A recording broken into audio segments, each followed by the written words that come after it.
It's News Channel 5 at 10. A live look over the city of Nashville this evening for our own Sky 5. Thank you so much for joining us. A former Middle Tennessee State football coach blows the whistle on how his team tackled the COVID crisis. It was a crisis that pitted coach against coach and forced the team to end its season early. Yeah, and as News Channel 5's chief investigative reporter Phil Williams discovered, his story raises serious questions about whether college football did enough to keep players safe. At a time when our country needed leadership the most, we failed. College football coaches failed miserably. With a coaching career stretching more than 4 decades, Tony Franklin made a name for himself as an offensive coordinator. Work it, work it, work it, work it, work it. He was the coach credited with mentoring Jared Goff, who would go on to a career in the NFL. Coaching for the last 5 years at Middle Tennessee State, Franklin says he watched as COVID-19 ran headfirst into college football's tough-as-nails attitude. You were concerned that the macho attitude would get someone killed. Yeah, I still am. Take 5 minutes, get some scissors and some rubber bands. As the pandemic began, Franklin quickly took to social media to urge players to wear masks and follow the science. I thought it'd be a couple 3 week deal and we'd get back to normal, but obviously that didn't happen. Middle Tennessee's head coach Rick Stockstill wasn't as sure. Behind the scenes of the Conference USA team, a battle was brewing between him and his offensive coordinator. In hindsight, did you not take the virus as seriously as you should? I took it serious. Did you wear masks? Yes, sir. What's your name? Colin, nice to meet you. But in June, 3 months into the pandemic, Middle Tennessee posted video of its coaches visiting the homes of boosters. Even indoors, Stockstill was not wearing a face covering. You can see I had it on. I wore it there. It was around your neck, yes, which does no good. I know that. So why didn't you wear your mask when you were in their homes? I probably should have. And when Stockstill's son married a social media influencer in Florida, photos posted online showed the coach at a maskless reception. The team's backup quarterback was there too. In that restaurant, you didn't have to wear your mask when you were eating. But no one is wearing a mask.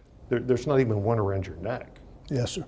So does that suggest that perhaps you did not take the virus as seriously as you should? No, sir. I tried to do the best I could. We had certain players that never wore one, ever. Coach Franklin says that in the school's poorly ventilated weight room, he would see large groups of players with hardly a mask in sight. On July 8th, during a coaches' meeting, the tension between the two men came to a head. Just a disagreement. He says you approached him up close, not wearing a mask? I may have slipped up, I don't know. I made the point, Coach, you don't do it right yourself. Everybody knows that you don't. All the players know that you don't. They all see you.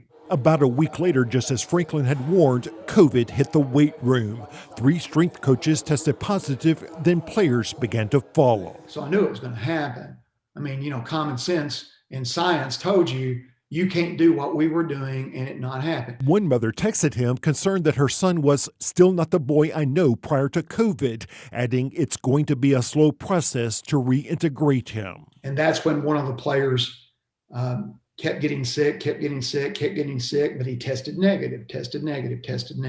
Eventually he went to, his own physicians and they, found out that he had it. And maybe the gator that Rick Stockstill's wearing, Ross, maybe it'll bring him some luck. On September 5th, Middle Tennessee kicked off its season against Army. That is a huge mental mistake. At this point, Conference USA had imposed requirements for COVID testing 3 times a week. In public, Coach Stockstill and his team did all the right things. But this locker room video obtained through a public records request tells a different story. When you look at the video, do you see a team that takes COVID seriously? Yes, sir. Really? I had my mask on. The other coaches had their masks. But the players, Coach. They just came off. Yes, sir. They're, in each other's faces, shouting, singing. Is that really a team that takes COVID seriously? That's when a simple question seemingly turned into a staring contest. Do you have an answer? We're following protocol, sir. Touchdown, Middle Tennessee. In fact, while the NFL required players to wear masks in their locker rooms, Conference USA had no such rules. The NCAA had left those decisions up to each conference. There was zero leadership from that organization. It was basically the wild, wild west. Every conference for themselves. These locker room photos were taken right after what would become Middle Tennessee's last game. The next day, someone tested positive for COVID. With 2 games left, Middle Tennessee decided to end its football season. We tried to do the best we could. Was your best good enough? I can lay my head on the bed at night and know I did the best I could. More than a third of Stockstill's team ended up testing positive for COVID. As a result of Franklin's complaints, Middle Tennessee ordered an internal review that concluded everything was not perfect, but there was no evidence presented that Coach Stockstill willfully disregarded the COVID-19 protocols put in place. The rest of Stockstill's coaching staff had rallied around him. 420-something thousand Americans are dead. And you want to play this game of I'm following the code of silence of my profession.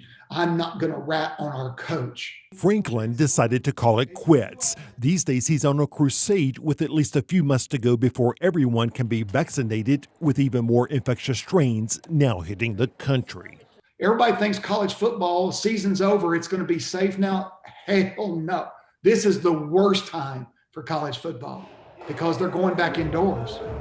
They're going into the locker rooms. They're going into the weight room again. For the next 4 to 6 months, my goal is to do something to save lives. Do my part all over college football.